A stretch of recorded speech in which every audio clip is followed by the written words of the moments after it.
Hi everyone, welcome back, and thank you for tuning in. I'm Henrik, and you are listening to Red Ice Radio. On our websites, redicecreations.com and redicemembers.com, you can find all our previous programs and archives, news, videos, resources, links, and much more. We are going to continue our Secret Space Program pre-conference series that we've been doing with the speakers that will be at the conference at the end of June in San Mateo to discuss the breakaway civilization concept. I'll be hosting this event, so I do hope that we can see you there and that you'll check out their website, secretspaceprogram.org. The speakers include Joseph P. Farrell, Catherine Austin Fitz, Carol Rosen, Richard Dolan, John Rappaport, Robert Morningstar, Michael Schratt, and also Mark McCandlish, who we'll be speaking with today.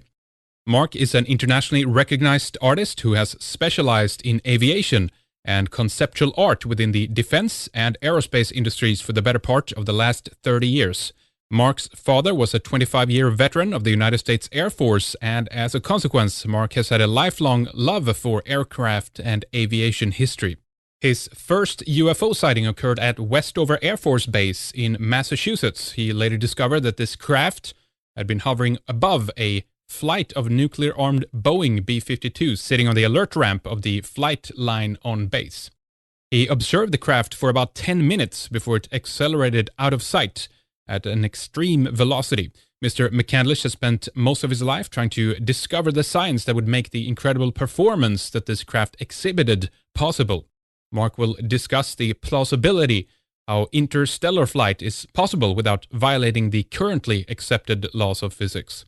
He has had dozens of sightings since his first one in 1966. He feels certain that this carefully protected technology has been co-opted by an as yet unknown group, and the sequestering of this technology has provided that organization tremendous leverage in world politics, finance, and international conflicts over the past 5 decades. Welcome, Mark. Thank you very much for coming on with us today. It's great to have you here. I hope you're doing well today.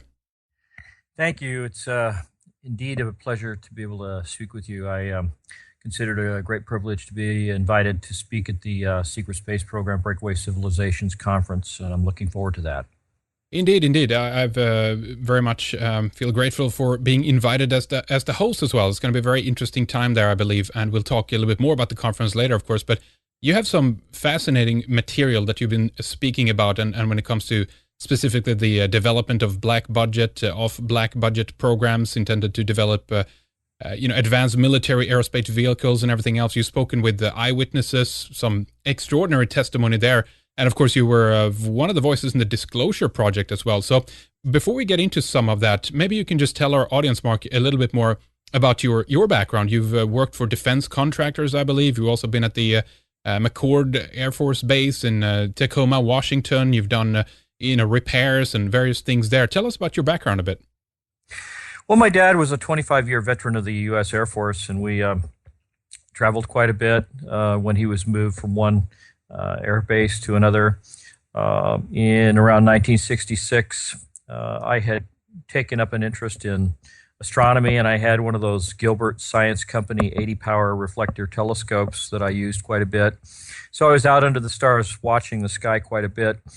At that time, we were settled at a Strategic Air Command base in Massachusetts called Westover Air Force Base. They had nuclear weapons on the base, Boeing B-52 Stratofortress aircraft and so forth. And on one night in February of '66, I was asked to take the family dog out one last time before we retired for the evening, and saw an object hovering in the distance without the usual anti-collision lights that you would expect to see on a normal aircraft. So I ran in the house, grabbed my telescope, and I watched this thing through the telescope for the better part of 10 minutes.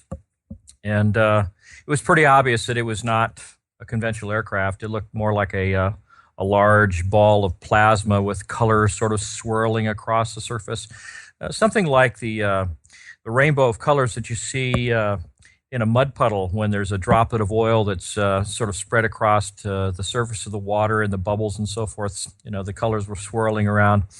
And after about 10 minutes, this thing began to move off, and then it zipped away like it had been fired out of a cannon. It was just gone in an instant. And that was when I began to realize that there was something else going on in the sky besides just meteors and stars and airplanes. And it turned out that it wasn't until probably 5 or 6 years ago that I discovered Google Earth, and I decided to go up on Google Earth and take a look at a satellite view of Westover Air Force Base. And I oriented the picture so that I could see where I was standing at the moment that I had my telescope out and where this thing was actually hovering. And it was then that I discovered, in fact, you can see this yourself if you go up on Google Earth, there is a section of the runway where there is a sort of a tributary runway, a little spur that goes off to one side, and it has kind of a herringbone pattern of smaller runways.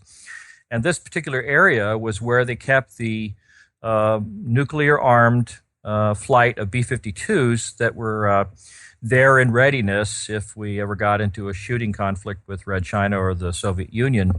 And so it turns out that this UFO was hovering directly over a flight of B-52s that were loaded with nuclear weapons. It was pretty interesting. But anyway, after I went through high school and decided I wanted to design cars for General Motors and that sort of thing, I realized the only place that I could get that kind of an education was at Art Center College of Design in Pasadena, California. But it was a very expensive private institution to attend. And the only way I could really afford that was to go into the Air Force myself and get the GI Bill to help pay for my college education. So I joined the Air Force, and I wound up working on F-106 fighter interceptors with the 318th Fighter Interceptor Squadron at McCord Air Force Base in Tacoma in the state of Washington.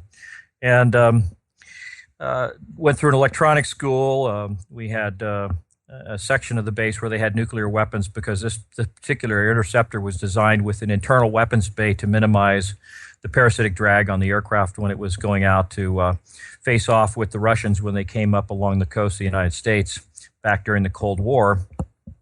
And it was at about that same time that we had an incident.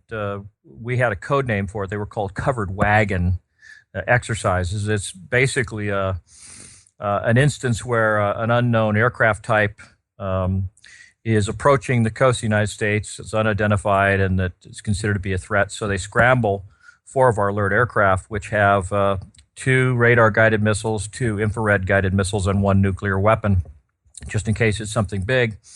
And it turned out that years later, after the incident, which apparently was classified, this was in June or July of 1974, I believe. It turned out that I met up with the author, William Cooper, who wrote the book Behold a Pale Horse. Mm-hmm. Yeah. And it turned out that he was on a submarine out of Bremerton, Washington at that same time, and as they were making a transit between Bremerton and Hawaii, they had a close encounter with a large undersea object that came out of the ocean and basically flew off out into space. And so I found that was an interesting coincidence there. But after I got out of the Air Force and decided to go to college on the GI Bill, I eventually figured out that working for one of the large auto manufacturers was not something that was really going to be possible. They were cutting back on the number of staff because of the oil embargo and the downsizing of vehicles, the competition from Japan coming over to the United States with less expensive vehicles. So it didn't look like there was going to be a job for me there. So I spent a little time working in the movie industry as a special effects mad artist, and then transitioned over to the defense industry working as a conceptual artist and technical publications editor for General Dynamics in Pomona, California. And it was a very exciting time because there were a lot of advanced development weapon systems that were being worked on. And as a guy who's always turned the wrench on his own vehicles and been very mechanically inclined all my life, it was kind of exciting for me to climb all over these machines. Go down into the bowels of a battleship and see how these things were put together. And so it gave me an opportunity to learn about a lot of different kinds of technologies, things that involved infrared and radar systems, microwave weapon systems, high-energy lasers, the railgun project, where they had projectiles that could, actually achieve escape velocity, go right out into space. So it was a very exciting time for me. And after spending a couple of years with General Dynamics, I left the company and began freelancing throughout the defense industry. So I had an opportunity to see a really nice cross-section of all the different kinds of technology that were being used throughout the industry at that time. And this is between 1982 and 1986 or so. 1982, 1986. Okay, that is a while ago, though.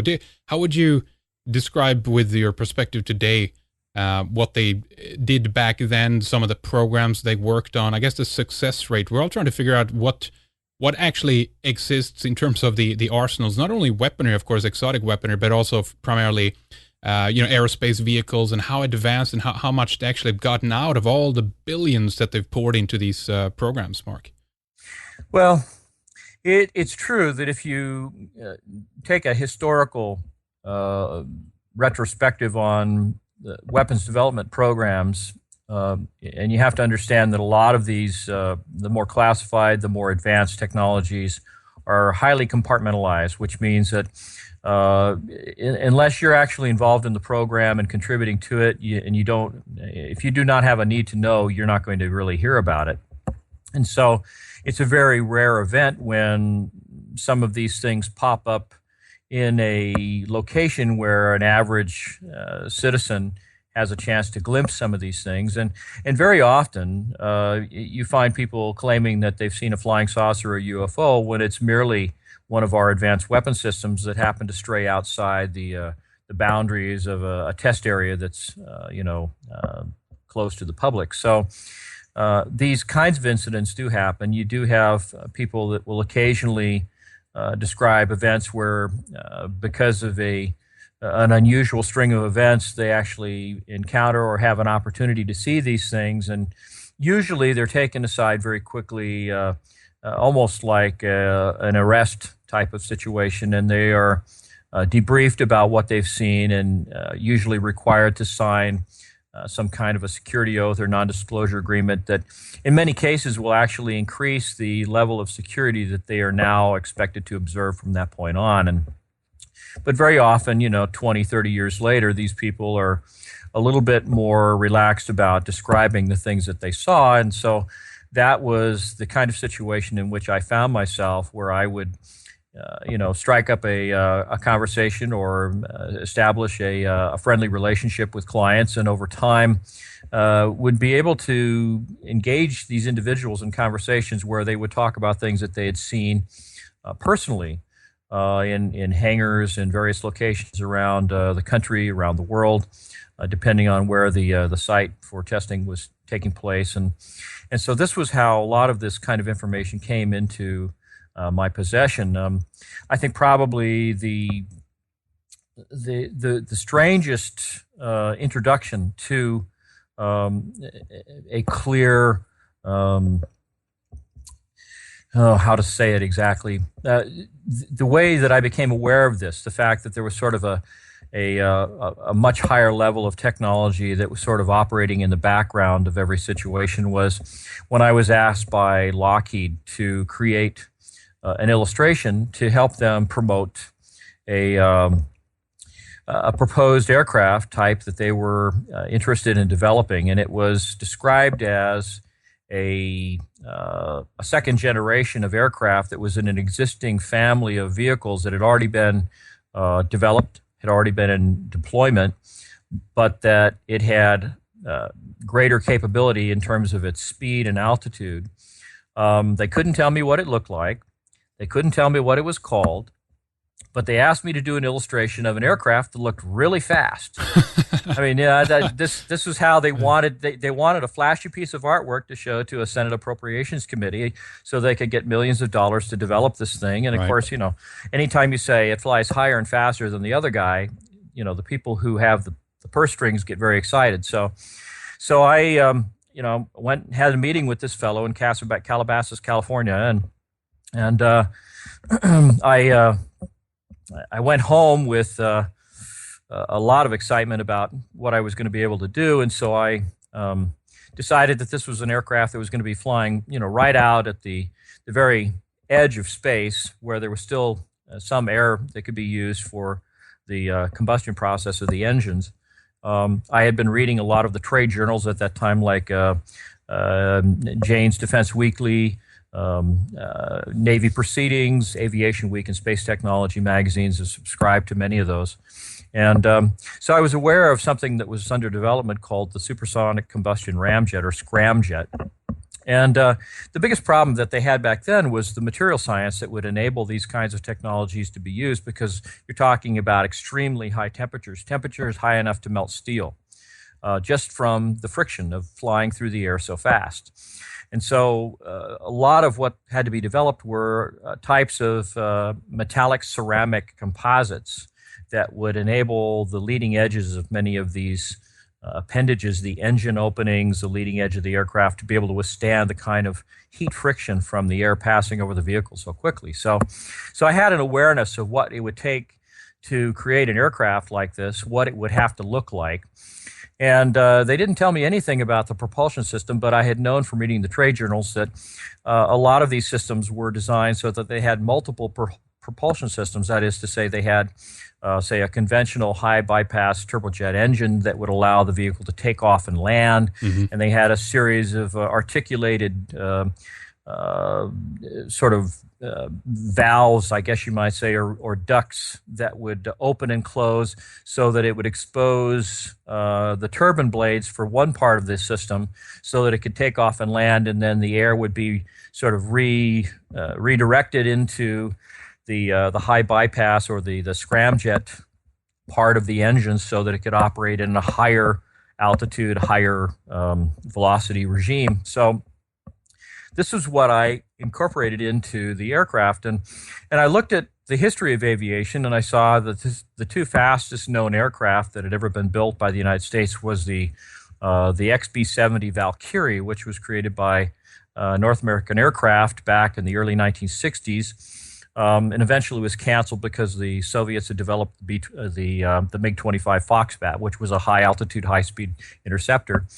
So they were looking at other things like stealth. And then I also looked at the SR-71 Blackbird, which was, a Mach 2 plus capable aircraft, which in its initial variant, the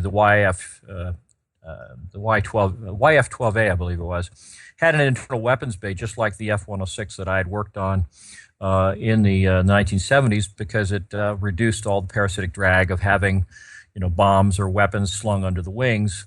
It just kept everything smooth and aerodynamically efficient. So I combined the features of the XB-70 and the SR-71. Now, both aircraft had kind of a large triangular wing towards the tail end of the aircraft. Both vehicles had two vertical stabilizers, or tails, for the layman. And the XB-70 had a pair of smaller wings up towards the front end. It had kind of a fuselage that came up off the triangular wing, sort of like a gooseneck, with the cockpit sort of pointing downward a little bit. And then right behind the cockpit were a pair of smaller wings called canards, which would help with preventing stalls and this kind of thing. So the SR-71 Blackbird also had the triangular wing, also had the two vertical tails, but it also had something called a chine, which was part of its stealthy characteristic. It had a kind of like an edge that ran down the sides of the fuselage, which would help to sort of deflect incoming radar signals and make it a little bit harder to detect by an enemy radar system. And so I incorporated the features of these two aircraft into a single design, which was really kind of a long gooseneck fuselage with canards and a chine.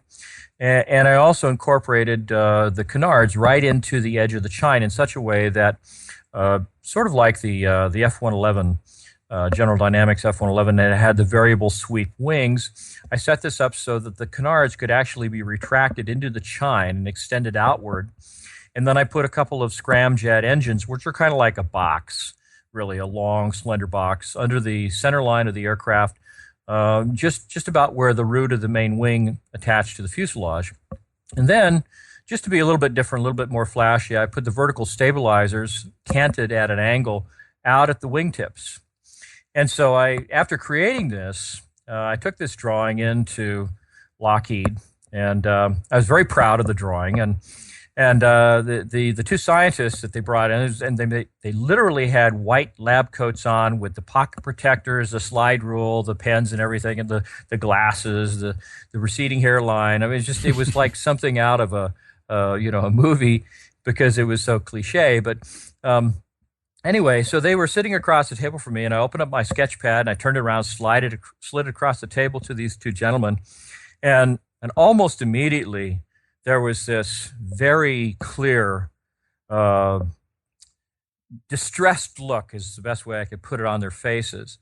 They actually looked very surprised, but not in a good way. They looked upset, and I couldn't understand this because I had put a lot of thought into this drawing, and so. The one scientist, the one with the receding hairline, you could actually see beads of sweat starting to form on his forehead and his upper lip, and his hands started to shake, and he got real red in the face, and he finally slams his hand down on my drawing, and he says, "What are these damn canards, and what are these winglets out on the wingtips? They'd be torn off at Mach 17. And then he stops himself right in the middle of saying Mach 17. Okay, this is escape velocity from the Earth. That's fast enough to go out into space and not come back if you want to. Huh. And so that was something that I'm sure he never intended to say in front of me, because I didn't have a clearance to know that. But so the odd thing is that they then turned around and basically scrapped everything that I had done. And the impression I came away with was that what I had drawn was actually touching a nerve, that this apparently resembled something that they already had on the drawing boards, or something that may have even been close to operational status. And it was about 3, maybe 4 years later that my friend Bill Scott at Aviation Week, who was one of the editors over there, said that they got reports from some airline pilots coming out of Los Angeles International Airport that they had a near miss. They almost collided with an aircraft coming out of Nevada that looked exactly like this thing that I had drawn. Almost, for every detail was almost identical, including the vertical stabilizers moved out to the wingtips, the chine running down the side of the vehicle, the canards, everything. So then I understood completely why these two gentlemen were so upset. It wasn't because I had done a poor job. It was because I'd gotten very close to something that was already being worked on. And, it would have been fine if they just said, well, okay, you can't talk about this. But they acted like I was an imbecile and I didn't know what I was doing. And they tried to basically scoff at the prospect that anything that I had drawn could possibly function. But it turned out that this, in fact, was something that I think the aircraft that had the near miss was eventually referred to as the M121. And it was actually considered to be a kind of carrier aircraft that would deploy a smaller and even faster vehicle from a piggyback kind of position, like a parasitic aircraft, very much like the D-21 drone that Lockheed had developed for the SR-71 Blackbird when it was still functioning as the YF-12A. So it's years later, in 1992 or 1993, I had some friends living in the community of Sierra Madre, which is right next to Pasadena in Southern California. It's right at the base of Mount Wilson, where the Mount Wilson Observatory is. They actually saw this aircraft, which apparently seemed to be in some kind of distress. The engine sounded like it was laboring, but the aircraft was huge. And in fact, it was being escorted by a pair of F-16s. And the witnesses, the friends of mine who actually saw this vehicle, said that the size comparison between the larger aircraft and the F-16 escort would be like comparing a dragonfly to a pair of mosquitoes.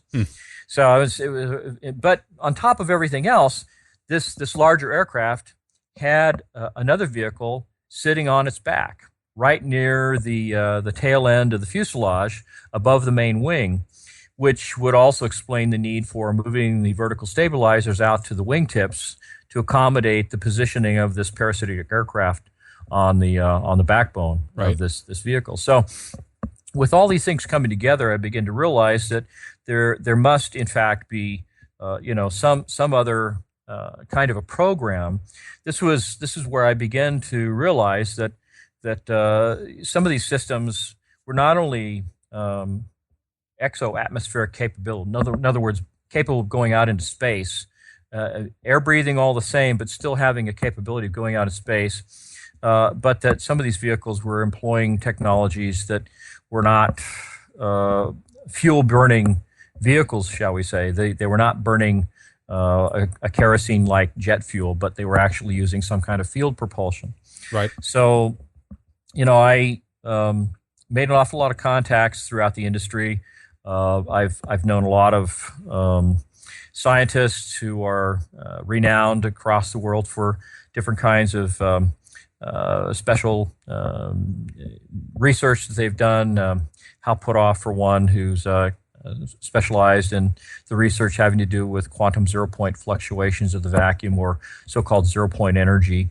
And I became aware that there were other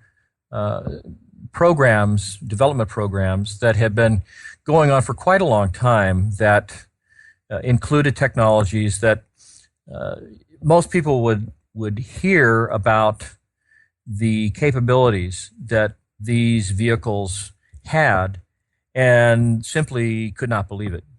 Imagine a vehicle that would travel through the atmosphere at speeds in excess of 9,000 miles an hour and not create a supersonic footprint. That is, There would be no sonic boom, absolute silent, and yet traveling at speeds well above Mach 1, and at the same time be able to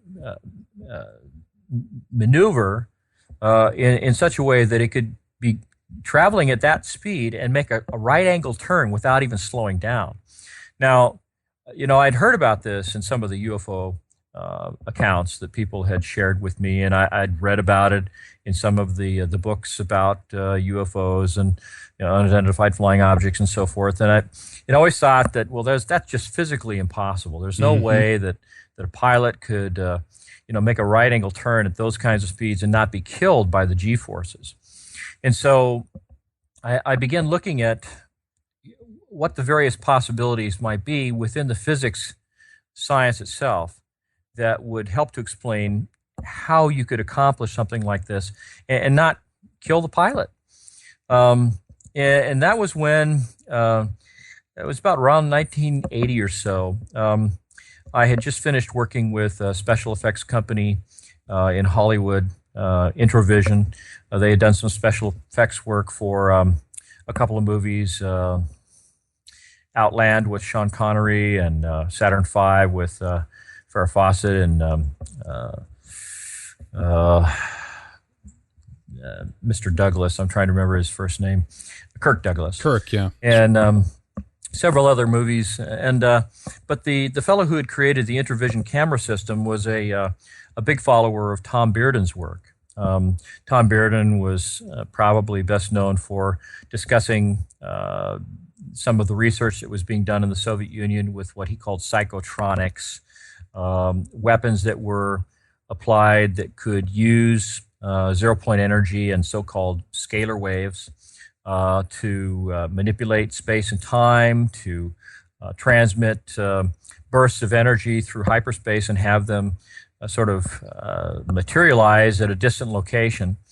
And he went on to give several examples from the Vietnam War and also the destruction of the Thresher U.S. submarine in the 1960s that had all the earmarks of this sort of technology as a weapon being used against the United States. And so this in turn caused me to look at a lot of the literature that discussed zero-point energy and quantum physics. And I have to tell the audience I don't have a degree in physics, but I know a lot of people who do. Mm-hmm.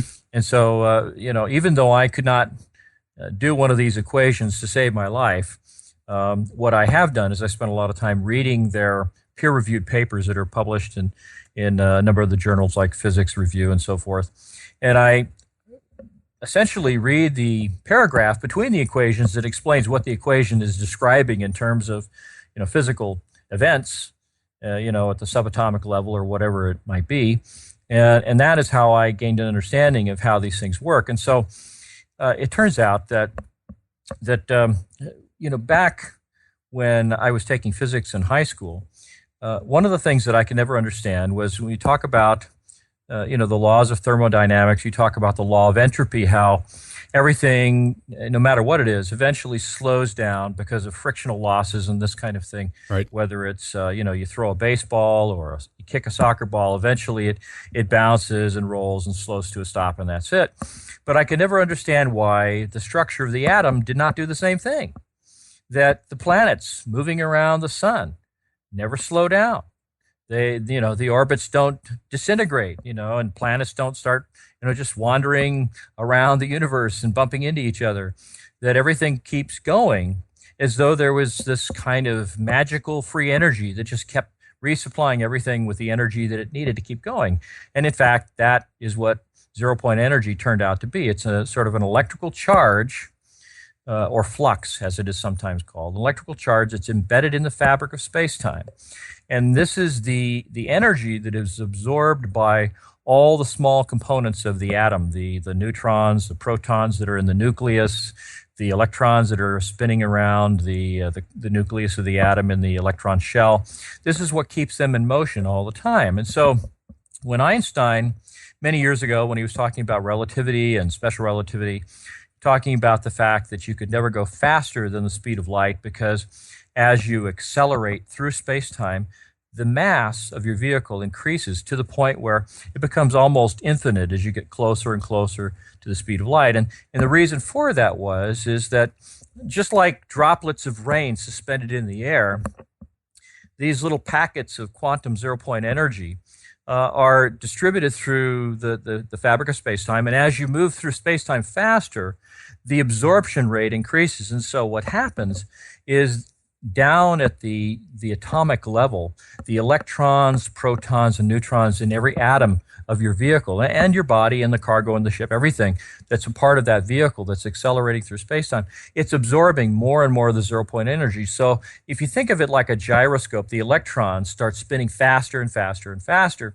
because they become more and more energized by the absorption of more and more of the zero-point energy. So this is what contributes to the variable effect, the increased effect of mass, the thing that supposedly makes it impossible to continue going faster because you could just never have enough fuel to continue accelerating. Let me ask you though, I thought the Earth is slowing down though, right? They added an extra second a couple of years ago to the clock, etc. There is an entropy there allegedly, right? But it's just because it's in the vacuum of space that it's not getting as much resistance as something would do in our atmosphere, right?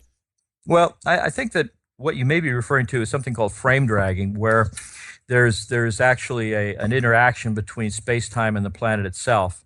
It may be true that the Earth is slowing down, but the pace at which it's slowing down it may be actually a variable. It may be something that changes over time, that sometimes it's faster, sometimes it's slower. And I have not seen that article, so I wouldn't be able to address the specifics of that with any degree of certainty. But I guess it's just that the mainstream scientists that talk about the Earth-Moon system and that the moon is slowly kind of moving away from us, right? Tidal acceleration, I think they refer to it as well, or tidal forces between the natural satellites and everything. But so you're talking about a deeper, though, another type of energy that exists that you speculate that we can tap into. Is that correct?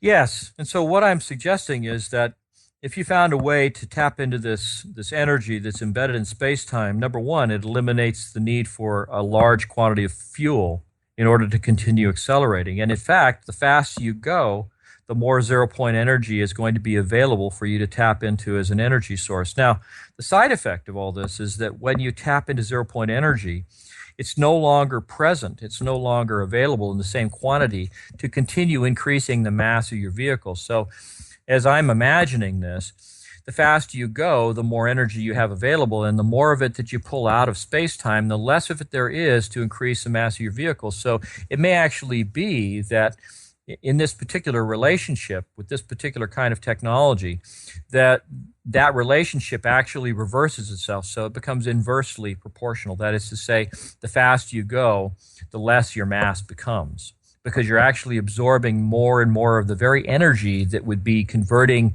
or increasing the mass of your vehicle. And so we know that mass is a variable, that it's not a physical quantity, so to speak, because if you accelerate, you can show with the different experiments that they've done that when an object accelerates, you can prove that the mass increases, but the minute it comes back to a rest, where it stops, all of that additional energy that created the mass dissipates back into space. So we know it's a variable.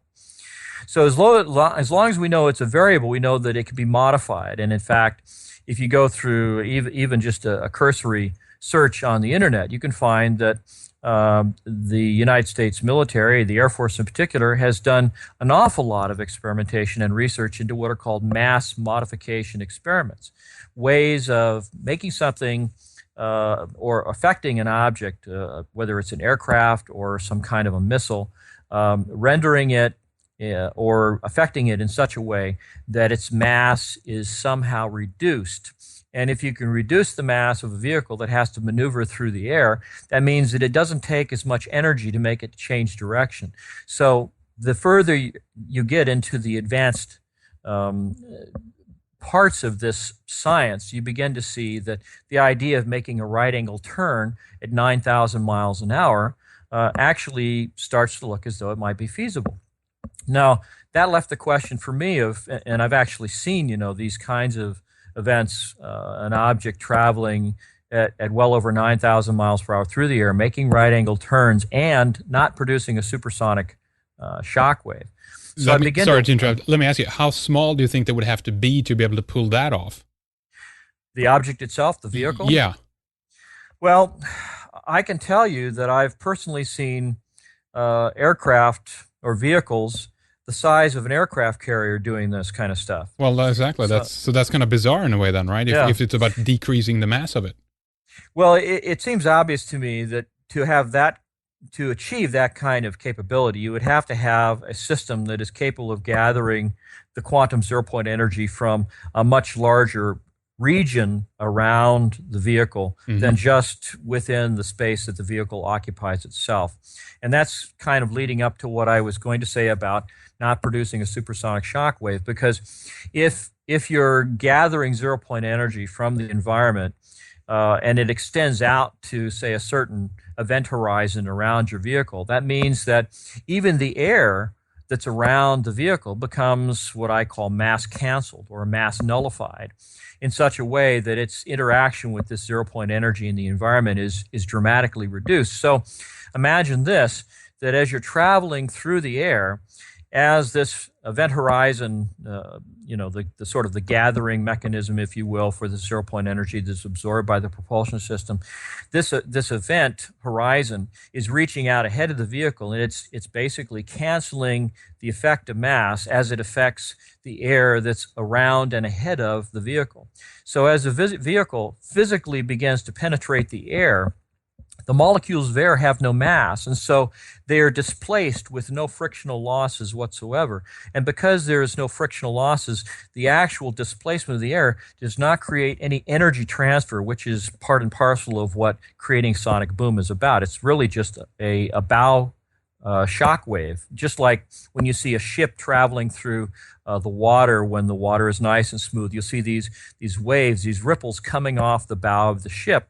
The sonic boom that's produced by an aircraft going through the air is very similar to that. And what is really happening when you have a sonic boom is that this energy transfer between the body of the aircraft and the air is pushing. It's creating a pushing effect on the air, if you will, that is causing the air to move aside at a rate or a speed that is faster than the speed of sound. And so what happens is the shock wave begins to pile up. The actual energy transfer to the atmosphere piles up and creates a cone-shaped kind of a shock wave that is what is responsible for creating the sonic boom. Now, most people think that it's because of the noise from the jet engine, but that's not in fact true. It's the actual energy transfer between the physical body of the vehicle displacing the air that causes a sonic boom, because after all, you can get a sonic boom from a rifle bullet. You can Right. actually see it when if you're laying on the ground firing across the firing range where there's some soft sandy soil that's fairly flat between you and the target in the distance. You can actually see the ripple running across the surface of the sand as the projectile goes out to the target, and that's part of what makes it difficult to silence a lot of munitions in the military and in recreational hunting, because the bullet itself travels at a supersonic speed. So you really can't eliminate the noise even with a suppressor in some instances. So Right. a lot of the spy agencies use what are called subsonic munitions that are bullets that carry a lot of inertia, but they travel at slower than the speed of sound. So they're silent. Interesting. Now, of course, there's so many things to this, so we want to talk a little bit more about it here. But let's try to tackle this question a little bit about origin points and discovery of some of these things that you were talking about. And obviously, the suggestion here that the aerospace manufacturers, the defense contractors, etc., they have figured this out already, right? So I wanted to ask if there's been a smooth transition when it comes to the development of the types of aerospace crafts that we've kind of led up to today. Obviously, we need to talk a little bit more about that, where we are today and where the development are for these particular crafts and whatnot. But has there been a smooth development from the days when we started with the rocket industry, etc., or is there some kind of different variable that has come into the picture at some points that have taken the development into a new direction where we are today? That's a very good question. I tend to look at the situation with these sorts of technologies as being very much like the evolution of the typical family car.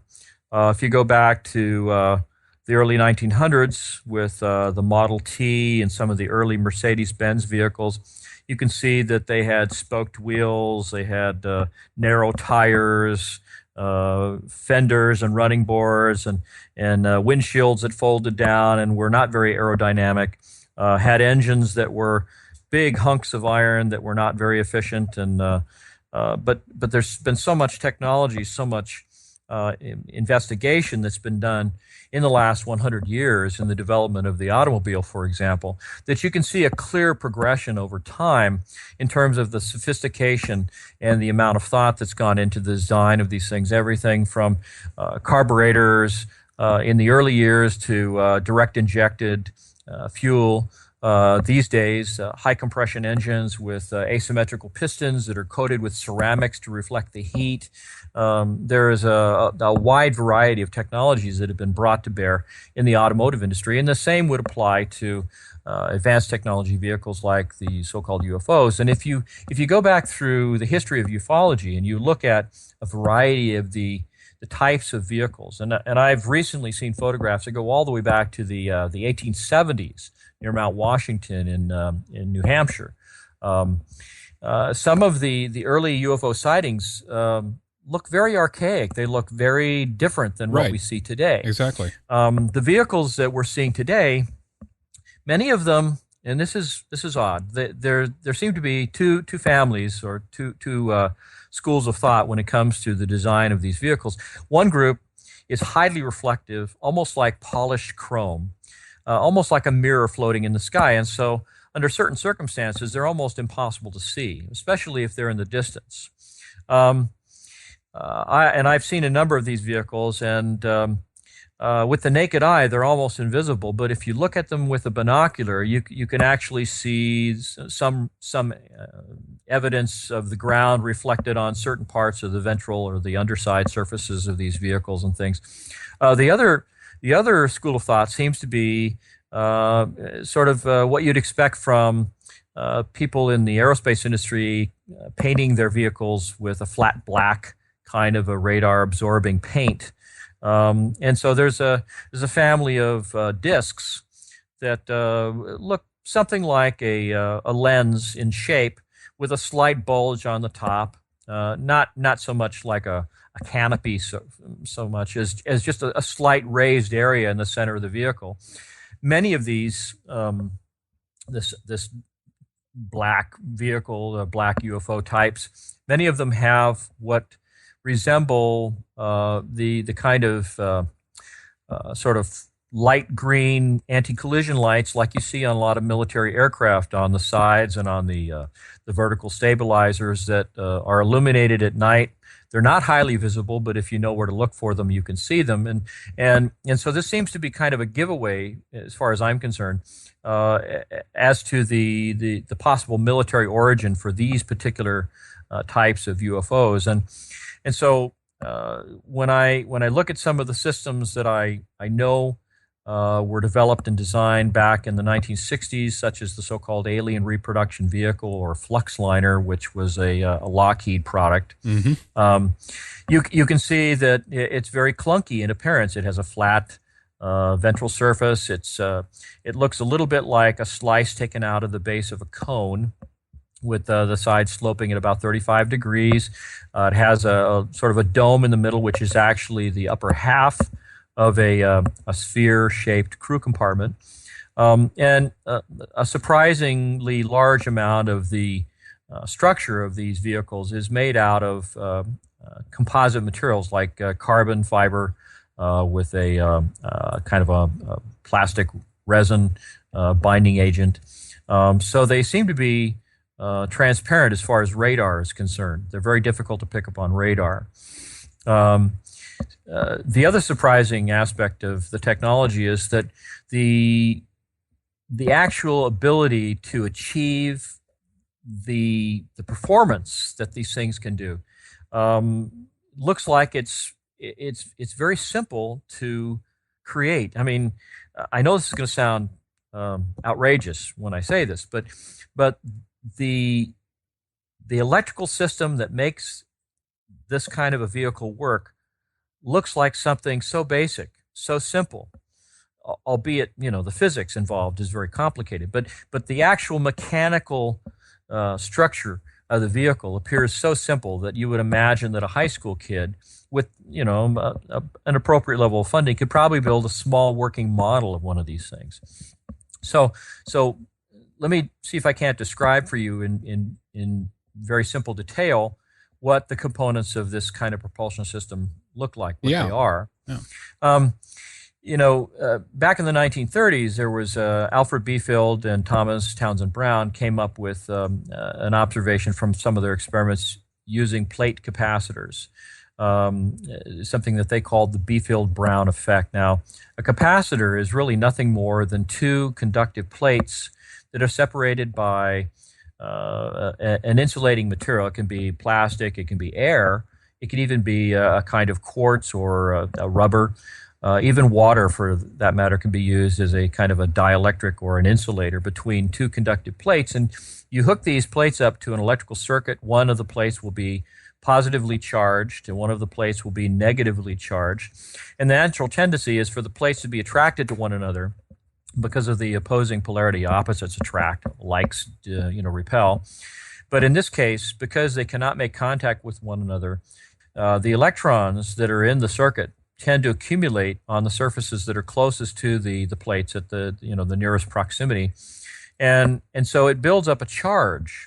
And this charge can be, there are instances where they have what are called variable capacitors, which you haven't seen in many years since the days of vacuum tube radios and so forth. But be it enough to say that if you stack enough of these plates up and you alternate the plates in polarity, so it's negative, positive, negative, positive, negative, positive as you stack them up, and you put them into a glass-like substance that's very, very good at insulating and protecting the two components from arcing over or shorting out, so to speak, that you can actually create a powerful levitating effect with these capacitors. Now, this by itself is really not what makes these things fly. This is just one of the the side effects that you find with this particular kind of component. But the scientist that we know as Nikola Tesla, who's responsible for alternating current and remotely piloted vehicles and electronically controlling, creating radio signals, and I guess there was even a settlement years after his death regarding who was the first one to create the transmission of telemetry over radio, and I think he won out over Marconi even. But these are some of the things that the brilliant mind of Nikola Tesla came up with all those years ago, and it turned out that he found that you could take coils of wire of different lengths, and it was a very specific measurement. But you could find sort of a resonant frequency, that is to say, the length of the wire would accommodate a particular repetitive rate of the electrical pulse that would go through the wire. And if you had, say, a wire that was 100 feet long and one that was 15 feet long, you could find this resonance where at a particular frequency that both of these wires would be in resonance with one another. And if they were set up so that one was was inside the other, sort of like a totem pole surrounded by a hula hoop or a ring, that you could take the shorter wire in a large loop that went around the circumference, and the longer wire that would be on the long pole-like structure in the middle, and you could create a high voltage output as a result of that resonance in the circuit. And part of the circuit, of course, involves storing some of the energy on capacitors. And so when you combine the components of these propulsion systems, you find that this is really the three components that you see is a primary set of windings, a secondary set of windings on a central column, and then a series of capacitors that are they're oriented like many thin slices of a pizza pie, all sort of, the points all coming together in the middle right below this the central column that is the secondary windings of the Tesla coil. So what you have is a system that can create extremely high voltages, and then there's another feature, and this is something that I've only more recently become aware of, is that the primary windings are actually embedded in a special kind of quartz themselves, but there is a kind of unique arrangement in the way that this set of primary windings is structured, and that is to say that the coils are actually made of a kind of copper tubing with a fiber optic cable on the inside. And that entire assembly is then embedded in a quartz ring that completely isolates the coils from anything else in the circuit. Now, the fiber optic windings actually extend into the inside of this secondary windings, this column that stands in the middle of the apparatus. And inside of that set of windings is actually a kind of a tube, almost like, imagine like a fluorescent light bulb, filled with a mercury vapor. And on the inside of that tube, these fiber optic lines run up inside there around the inside. Looks a little bit like a bottle brush, running in a spiral around the inside of this tube. And when this Tesla coil discharges, if you've ever seen a Tesla coil demonstrated in public, you can see these big lightning bolt type discharges. Well, in this case, the lightning, so to speak, is being discharged down through the center of this tube, through the mercury. And it creates a kind of high energy, almost like an X-ray photon. And those X-ray photons are then picked up by these fiber optic elements that then circulate back through the inside of the copper tubing that's in this set of windings around the outside of the crew compartment on this particular kind of vehicle. And apparently, what happens when you structure the system in this way is it creates an effect that the physicists called frame dragging. It actually modifies the pace of time. It's not uncommon for people who have had encounters with UFOs to talk about missing time. In the physics community, this is actually referred to as time dilation, where everyone else around you thinks that it's 9 o'clock in the morning, and they've been going along their merry way thinking everything was fine. You, on the other hand, have had this encounter with a vehicle that's using this unusual technology, and you find that for you, it's actually 8 o'clock in the morning, that you've lost an entire hour of time, even though the sensation of the time passing would be the same for you or the people that are, standing outside the affected region. As far as the watch on your wrist is concerned, though, it's 8 o'clock in the morning and you're missing a whole hour of time. Now, I've actually experienced that myself. And the very interesting part of this was that once I had received reports from some of my contacts in the industry that this technology was out there, it occurred to me that, and I thought it was ridiculous at first, but it occurred to me that there might be something to this so-called alien abduction phenomena, that people might really be, being grabbed by people from some other star system and, being poked and prodded, and maybe some tissue samples or blood samples being taken, for genetic material experiments and this kind of thing. So I thought, well, okay, if that's true, if that is happening, then there might be a chance, however slim, that they might have gotten a tour of the spacecraft. They might have gotten a chance to see the engine room or whatever it is that makes these things go. Right.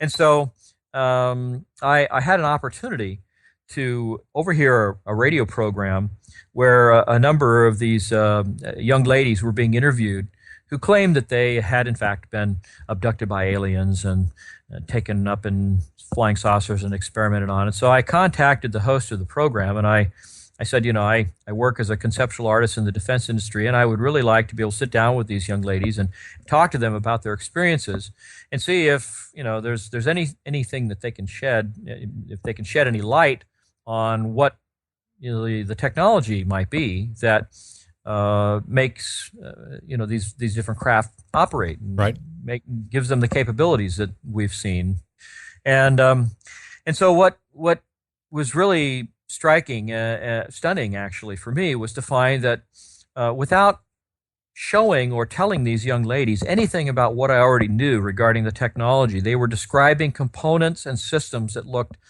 very much like the things that I knew to exist.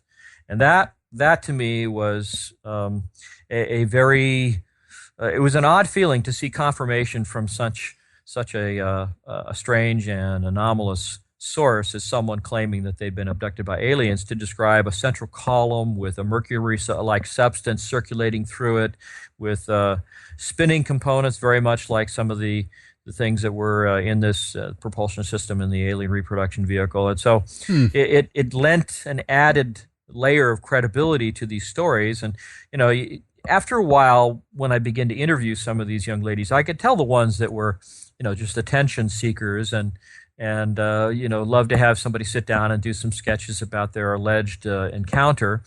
And there were other people, you could tell that they had been traumatized by their experiences, that there were people who could not keep a job because it had so dramatically affected them psychologically.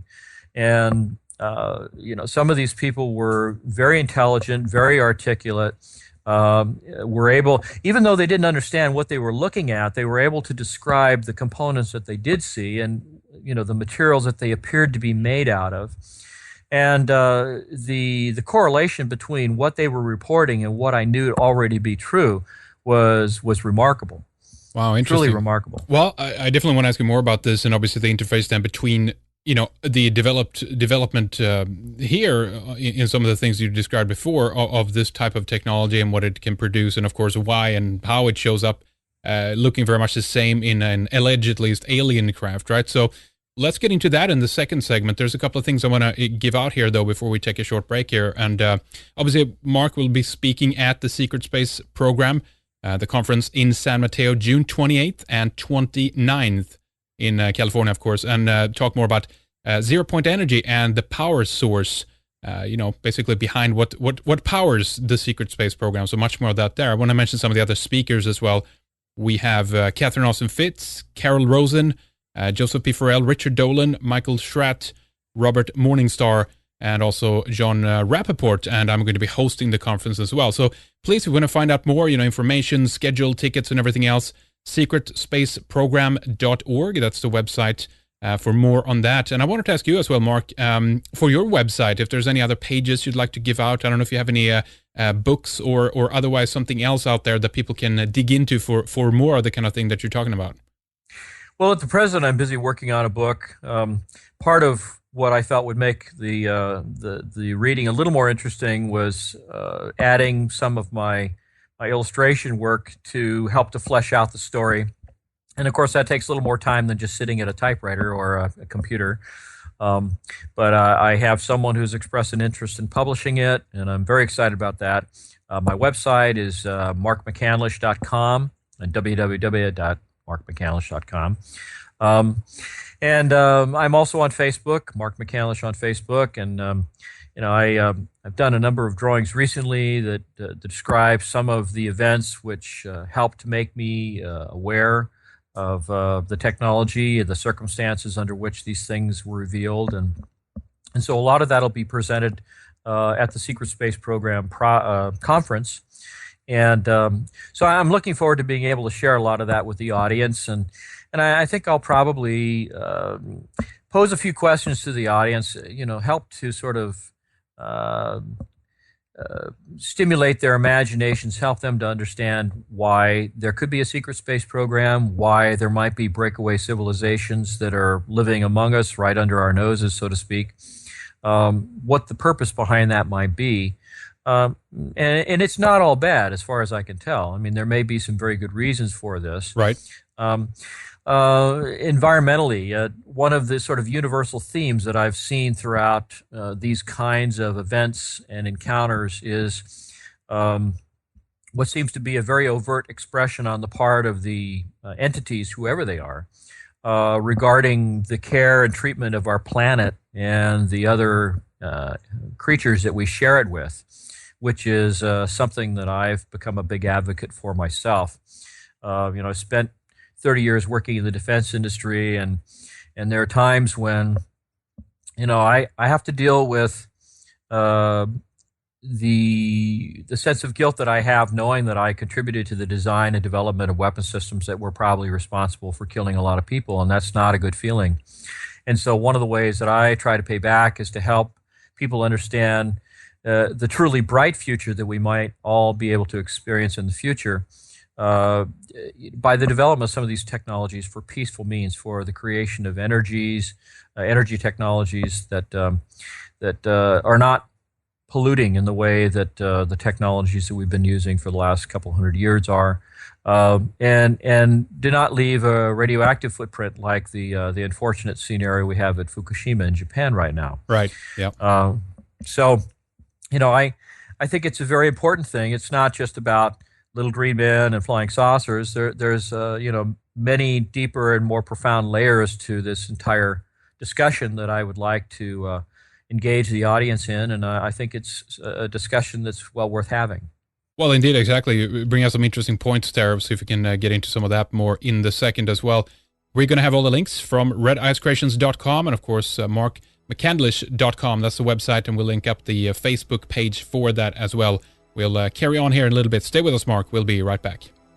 We'll pick up after the break and continue in the second hour to talk more about man-made crafts versus extraterrestrial crafts and the components of the propulsion system.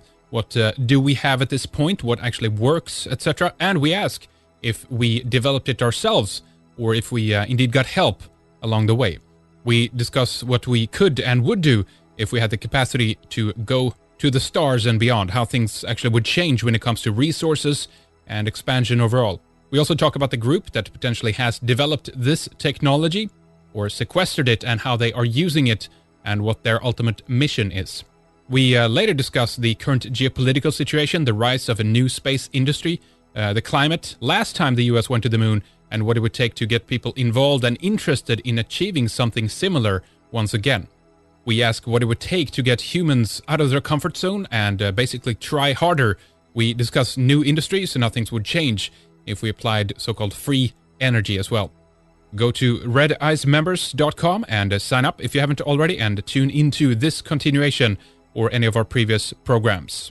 Also, members, check out our conference discount. Click on the Secret Space Program banner from redicemembers.com, either from this very program you're listening to right now or from the radio archive to get your discount code. We have more information about the conference there as well. We have upcoming Petter Amundsen, Asharia S, aka DM Murdoch. We also have Don Park, Frank Myers, Michael Hoffman II, and many more. Thank you for staying with us, ladies and gentlemen. We'll talk to you in the second hour. We'll be right back. Thank you for listening.